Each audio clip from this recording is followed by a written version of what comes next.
Why does the German PzH 2000 strike terror into any opponent on the battlefield? 1996. The coast of Sweden, a testing ground for naval weaponry. A target imitating a small combat boat bobs on the water, moving at a decent speed and constantly changing course. On the shore stands a machine that outwardly resembles an ordinary self-propelled howitzer, like the tens of thousands found in armies around the world. But what happens in the next few seconds will force military experts from all over the globe to reconsider their attitude toward ground artillery. The turret rotates, the barrel rises to the calculated angle, and a shot rings out. A single shell ascends into the sky, describes an arc, and a few moments later hits the moving target exactly. A direct hit with the first shot on a maneuvering object on the water. No other land-based artillery system in history had ever done this. Representatives of military delegations from NATO countries look at each other, for they have just witnessed the birth of a new era in artillery. This machine was called the PzH 2000, and its journey to this triumphant shot began nearly 10 years before the Swedish demonstration. In the mid-80s of the 20th century, Western European countries realized that their artillery systems were hopelessly outdated. The Soviet Union possessed a vast number of self-propelled howitzers that, in the event of war, could unleash a literal steel rain upon NATO positions. An answer was needed, specifically a technological one, capable of compensating for the potential enemy's numerical superiority with the quality and precision of fire. The first attempt to create such an answer was an international program called SP-70.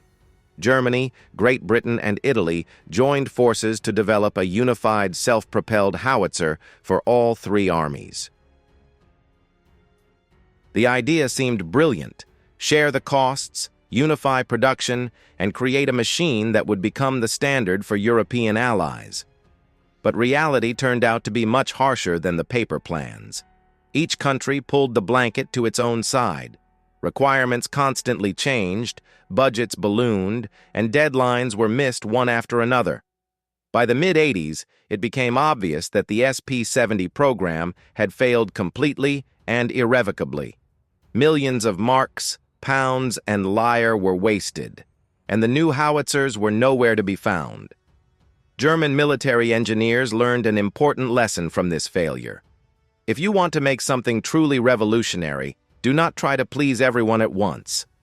In 1987, Germany began its own program to develop a self-propelled howitzer that was meant to surpass everything existing in the world at that time. The requirements of the German customer were so stringent that many experts considered them impossible. The machine had to fire further, more accurately, and faster than any competitor. It had to be able to hit targets that traditional artillery was incapable of hitting, and it had to do so practically without human intervention in a fully automatic mode.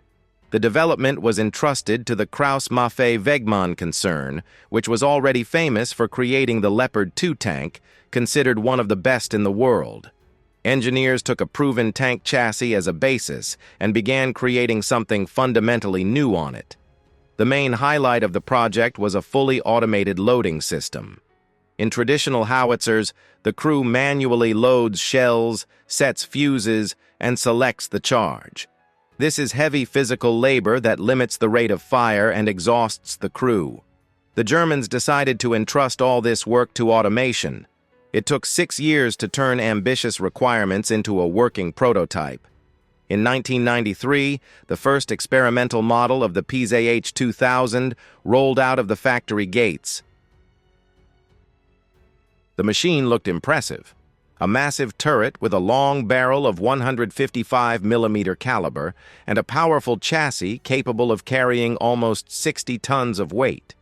But the real revolution was hidden inside. The automated magazine held 60 shells, which were fed to the gun without human involvement. A computer fire control system calculated the ballistics itself, taking into account air temperature, wind, barrel wear, and dozens of other parameters. The crew only had to indicate the target and press a button.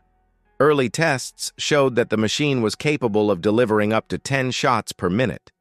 For comparison, the best Soviet and American howitzers of that time fired 3 to 4 shots under ideal conditions, but the rate of fire was only one of the new system's trump cards.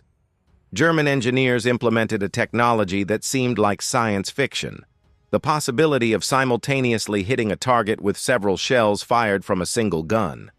The machine fired several times in succession, each time changing the barrel elevation angle so that all the shells, flying along different trajectories, fell on the target at the exact same moment.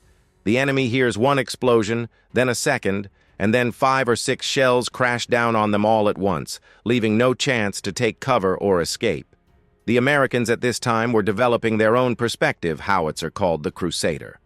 They closely followed the German project and even considered the possibility of adapting the PzH 2000 for their army. However, the requirements of the American military differed from the German ones.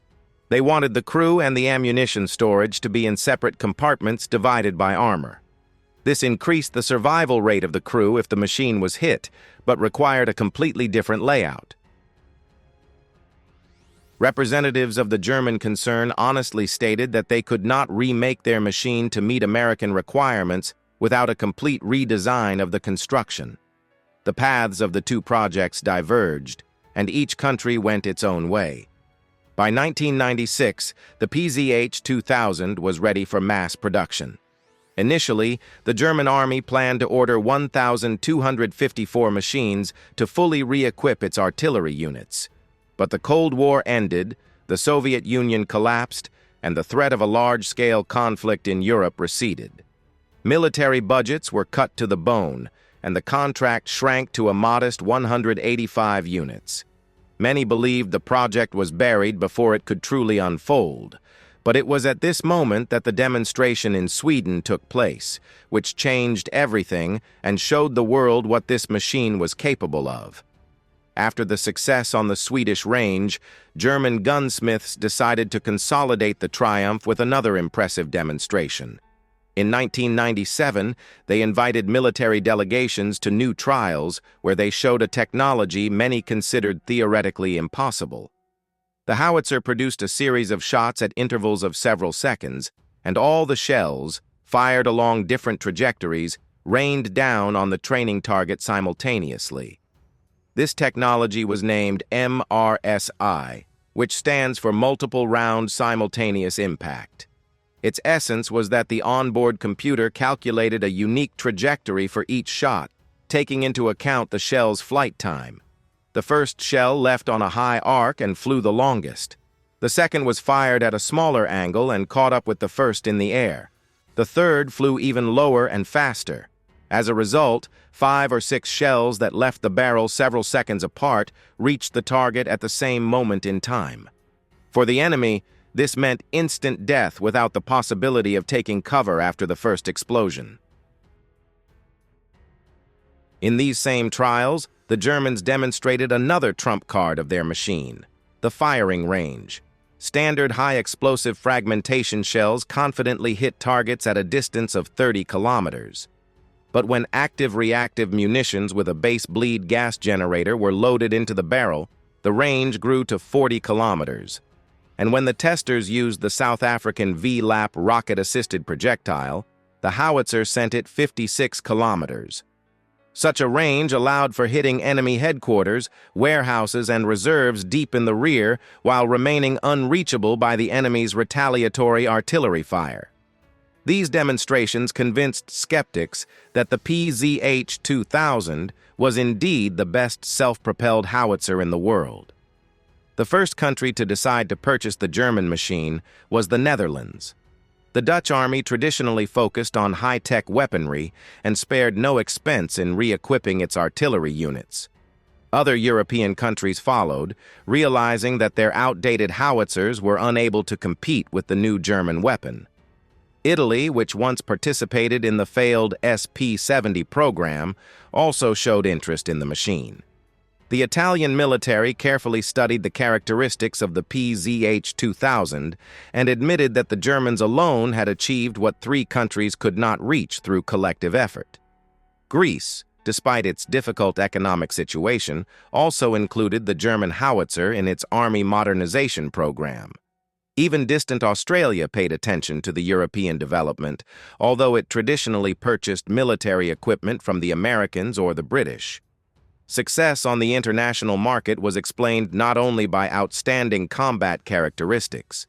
German engineers bet on compatibility with NATO standards, which allowed any 155mm ammunition in service with the alliance to be used in the howitzer. Buyers did not need to create a separate logistics chain to supply the new equipment. They could use already existing stocks of shells and charges. This significantly reduced operational costs and simplified the integration of the machine into the existing structure of the armed forces. The heart of the howitzer was a gun with a barrel length of 52 calibers, making it one of the longest barreled in its class.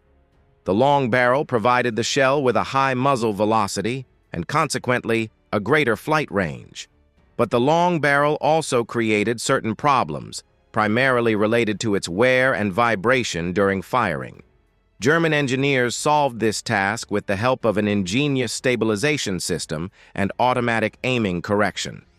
After each shot, the computer tracked the position of the barrel and, if necessary, made corrections so that the next shell landed exactly on target. The fire control system deserved separate discussion. A hybrid navigation system combined satellite navigation data with inertial sensors, allowing the machine's location to be precisely determined even in conditions where satellite signals were unavailable. An onboard ballistic computer processed information on weather conditions, barrel wear, ammunition type, and dozens of other parameters to calculate the ideal trajectory for every shot. A radio data link connected the howitzer to an external command fire control post, from where target coordinates and orders to open fire could be received. Thanks to this system, the PzH 2000 could operate practically autonomously. Having received target designations, the machine independently chose a position for firing, aimed the gun, performed the shot, and immediately changed location to avoid retaliatory fire. The crew only had to monitor the process and intervene only in case of emergency situations. Such a level of automation was unthinkable for artillery systems of previous generations, where the crew manually performed most operations. Special attention was deserved by the automatic loading system. In traditional howitzers, loaders manually feed heavy shells and powder charges, which requires enormous physical effort and limits the rate of fire. In the PzH 2000, the entire process was mechanized. Shells were stored in an automated magazine and fed to the gun on computer command. The system itself selected the required type of ammunition, set the fuse to the desired operating mode, and rammed the shell into the breech. All this happened in a matter of seconds, providing a fantastic rate of fire of 9 shots per minute. At the same time, the German designers provided several backup operation modes in case of automation failure. Loading could be performed in a semi-automatic mode, where part of the operation was performed by the crew, or completely manually if the electronics failed. Such foresight increased the reliability of the machine in combat conditions, where equipment is subjected to extreme loads, and there is always a risk of damaging individual units. Automation allowed the howitzer crew to be reduced to 5 people, including the commander, the gunner, 2 loaders, and the driver. But the most surprising thing was that firing at pre-scouted targets could be conducted by only 2 crew members. Loaders were only needed to replenish the ammunition and troubleshoot the shell feeding system. In normal operation mode, their presence in the fighting compartment was optional. While creating their howitzer, German engineers perfectly understood that even the most accurate gun is useless if it is destroyed before it can fire a sufficient number of shots. Modern counter-battery combat has reached such a level that radars detect a flying shell, calculate the trajectory, and determine the firing point in a matter of seconds. After this, a retaliatory strike is delivered to the position of the enemy artillery, and woe to that crew which lingers on the firing line. That is why the designers of the PzH 2000 paid special attention to mobility and the speed of evacuation from the position after firing. For the base, they chose the proven chassis of the Leopard 2 main battle tank, which by then had earned a reputation as one of the best armored vehicles in the world. Using tank components gave several advantages at once. First, the chassis was already refined in production and operation, which reduced risks and development costs. Second, unification simplified the supply of spare parts, as many units were interchangeable with those of the tank. Third, the tank base ensured excellent cross-country ability and reliability in the harshest conditions. The heart of the power plant was a turbocharged diesel engine of the MTU 881K brand, developing a power of 1,000 horsepower. For a machine weighing almost 56 tons, such power provided excellent acceleration dynamics and a high maximum speed. On the highway, the howitzer could accelerate to 60 kilometers per hour, which is comparable to the speed of main battle tanks. On rough terrain, the speed dropped to 45 kilometers per hour, but even that was an excellent indicator for such a heavy artillery system. However, the main trump card in terms of survival was the so-called escape dash. Engineers calculated that after opening fire, the crew has approximately 1.5 to 2 minutes before a response arrives at their position. During this time, they need to leave the danger zone and be far enough away so that the enemy shells fall on empty ground. Tests showed that the PzH 2000 is capable of covering 750 meters in just 90 seconds, starting from a standstill. This meant that by the time the retaliatory fire arrived, the machine would already be far from its original position, hidden in the folds of the terrain or behind natural obstacles. This tactic required not only a powerful engine, but also a reliable transmission capable of withstanding constant dashes from a standstill at maximum acceleration. German designers handled this task by using reinforced transmission units and an improved cooling system. The range at full fuel tanks was 420 kilometers, which is quite enough to perform combat missions without frequent refueling. In addition to the main engine, the machine was equipped with an auxiliary power unit that powered all onboard systems when the main motor was turned off.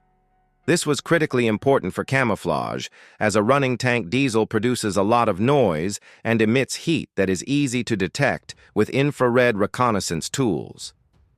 The auxiliary unit allowed the howitzer to stay in ambush for hours with fully functioning electronics while remaining practically invisible to the enemy. The armor protection of the PzH 2000 was designed with the specifics of an artillery machine in mind. The frontal armor withstood the hit of armor-piercing bullets of 14.5 millimeter caliber, which are capable of penetrating the side of most armored personnel carriers and light combat vehicles. Circular protection ensured invulnerability to small arms fire and fragments of artillery shells exploding nearby. Of course, such armor will not save against a direct hit from a tank shell or an anti-tank rocket, but the howitzer is not intended for close combat with enemy armored vehicles. To increase protection, the designers provided the possibility of installing dynamic protection kits. These mounted modules contain small explosive charges that detonate upon impact from a cumulative shell and destroy its burning jet before it penetrates the main armor. Installing dynamic protection increased the mass of the machine, but in conditions of increased threat, it was a completely justified measure. Inside the fighting compartment was an automatic fire extinguishing system capable of putting out a fire from a hit by incendiary munitions or fuel ignition in a fraction of a second. Sensors recorded a sharp rise in temperature or the appearance of an open flame and instantly activated the fire extinguishers, filling the compartment with a special composition that did not harm the crew but effectively suppressed the fire. Separate mention was deserved by the system of protection against weapons of mass destruction. A filter ventilation unit created excess pressure of purified air inside the machine, preventing toxic substances, radioactive dust, or biological agents from penetrating the fighting compartment. The crew could work in a contaminated zone without wearing individual protection means, which significantly increased the efficiency of actions in conditions of the use of weapons of mass destruction. The auxiliary armament of the machine consisted of a 7.62 millimeter caliber machine gun installed on the turret roof. The ammunition for it was from 1,500 to 2,000 rounds, which was enough to repel attacks by enemy infantry or hit low-flying aerial targets like drones and helicopters. The machine gun was controlled from inside the machine, so the gunner did not need to lean out of the hatch under enemy fire. The howitzer turret rotated a full 360 degrees, allowing fire to be conducted in any direction without turning the hull. The gun barrel could rise from -2.5 degrees below the horizon to +65 degrees upward. Such vertical aiming angles ensured the possibility of firing both along flat trajectories to hit close targets and along high-angle trajectories to shell the enemy behind cover and at great distances. The process of replenishing ammunition was automated no less than the firing itself. Shells were picked up by a special mechanism from the rear of the machine and placed in the magazine of the automated loading system. 2 operators could fully reload the howitzer in less than 12 minutes, whereas for traditional artillery systems, this procedure took significantly more time and required the efforts of the entire crew. August 2006 was a turning point in the history of the German howitzer because it was then that it first entered a real fight. The place of baptism by fire was Afghanistan, Kandahar province, where international coalition forces were fighting heavy battles against Taliban militants. The Dutch contingent delivered 3 PzH 2000 machines to the combat zone, and literally, a few weeks later, they had to show what they were capable of in real conditions, rather than in range firing. The operation was codenamed Medusa, and its goal was to establish control over the city of Panjwai and surrounding areas. The Taliban gathered a serious group in this region by various estimates, from 1,500 to 2,000 militants, and they did not intend to surrender their positions without a fight. Canadian, American, British, and Dutch servicemen were subjected to daily shelling, fell into ambushes, and repelled suicide attacks. The infantry needed powerful fire support capable of covering enemy positions from a safe distance, and the Dutch howitzers turned out to be exactly what was required. Artillerymen of the 41st Separate Battalion of the Royal Netherlands Army worked around the clock. Target coordinates came from forward observers, aviation, and drones, and after a few short minutes, 155 millimeter caliber shells crashed down on the Taliban fortifications. The multiple-round simultaneous impact technology, which had so impressed military experts in range demonstrations, was now applied against a live enemy. Militants did not have time to take cover after the first explosion before several more shells fell on their heads simultaneously. After several weeks of fierce fighting, the Taliban were driven out of the Panjwai district. The coalition command announced the destruction of more than 500 militants, and a significant part of these losses was inflicted specifically by artillery fire. The military noted that the PzH 2000 proved to be a reliable and effective fire means capable of hitting both open targets and fortified enemy positions. The howitzer received the unofficial nickname, the long arm of the international forces, because it reached the enemy where the infantry could not. A year later, the Dutch contingent was redeployed to Uruzgan province, and here the machines faced a new serious trial. In June 2007, the battle for the city of Kora unfolded, lasting from the 15th to the 19th. The Taliban launched a large-scale attack on this settlement, and Dutch military personnel had to repel the onslaught of superior enemy forces. The howitzers conducted intensive fire, supporting the defenders, and again demonstrated their effectiveness in battle. Photos of that time captured how the crews worked under the scorching Afghan sun, sending shell after shell toward the militant positions. However, it was in Afghanistan that the weaknesses of the German machine, which were not noticeable on European ranges, were revealed. The main problem was dust, which penetrated literally everywhere and disabled the howitzer mechanisms. The sealing system, designed for the temperate climate of Central Europe, proved powerless against the smallest particles of Afghan sand. Filters became clogged, electronics malfunctioned, and the power plant worked intermittently. Crews had to spend a lot of time cleaning and maintaining the equipment to keep it in combat-ready condition. Another nuisance was the so-called cold barrel effect. For accurate firing, the gun had to have a certain temperature, and in conditions of sharp fluctuations in the Afghan climate, this created serious difficulties. During the day, under the scorching sun, the metal heated up so much that it was impossible to touch, and at night, it cooled down rapidly. Dutch artillerymen came up with improvised heaters to maintain the barrel's working temperature, but this was more of a makeshift solution than a systemic approach to the problem. It was also found that the armor of the turret roof was insufficient for protection against mortar fire. Light mines, which the Taliban used in abundance, could penetrate the upper part of the machine and hit the crew.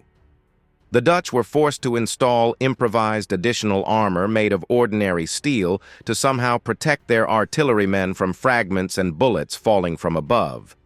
Criticism from the Dutch military forced the manufacturer to seriously consider modernizing the machine. The Krauss-Maffei-Wegmann concern developed an improved version under the index PzH 2000A2, in which the lessons of the Afghan campaign were taken into account.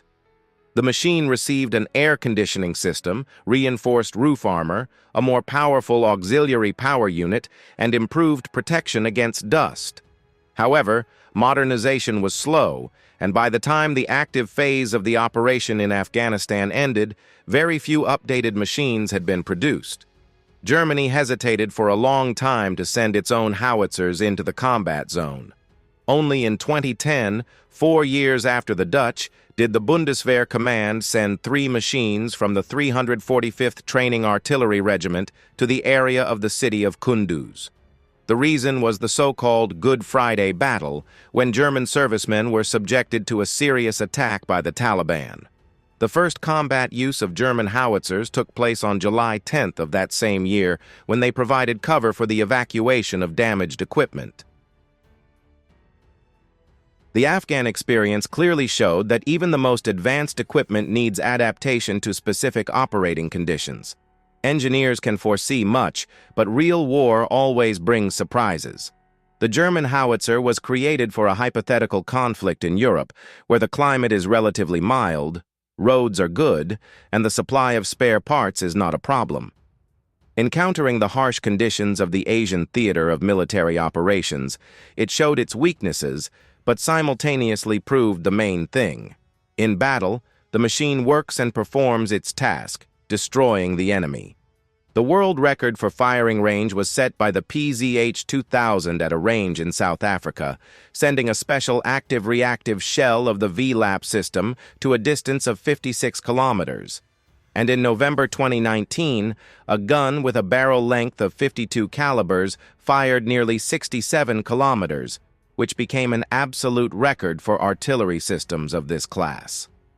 The Rheinmetall Company continued to improve munitions and charges, aiming to reach a range of 75 kilometers or more. By the mid-2020s, the PzH 2000 had firmly established itself in the international arms market. In total, more than 360 machines rolled off the assembly line, which were distributed among 9 countries of the world. Germany retained 109 units in service. Italy operates 67 howitzers. The Netherlands has 48 machines, some of which are in storage. Greece purchased 24 units. Qatar received the same number, becoming the first Middle Eastern customer of German technology. Lithuania purchased 21 howitzers. Hungary received an equal amount, and Croatia added 13 machines to its arsenal. The manufacturer did not stop there and continued to improve its machine. In 2013, an American company together with the German Army conducted a test of the high-precision Excalibur shell with the PzH 2000 howitzer. 10 guided munitions were fired at distances from 9 to 48 kilometers, and all of them hit the target with a deviation of no more than 3 meters. The average accuracy was about 1 meter at the maximum distance, which turned the artillery system into a true sniper weapon. Demand for the German howitzer continues to grow, and the queue for its purchase has stretched years ahead. The Krauss-Maffei-Wegmann concern is increasing production capacity to meet the demands of customers from all over the world. If you like this story, be sure to give it a like and write in the comments about what other military equipment you would like to learn about. Subscribe to the channel so as not to miss new episodes, because ahead of you are many more interesting stories about machines that change the course of history. Yeah,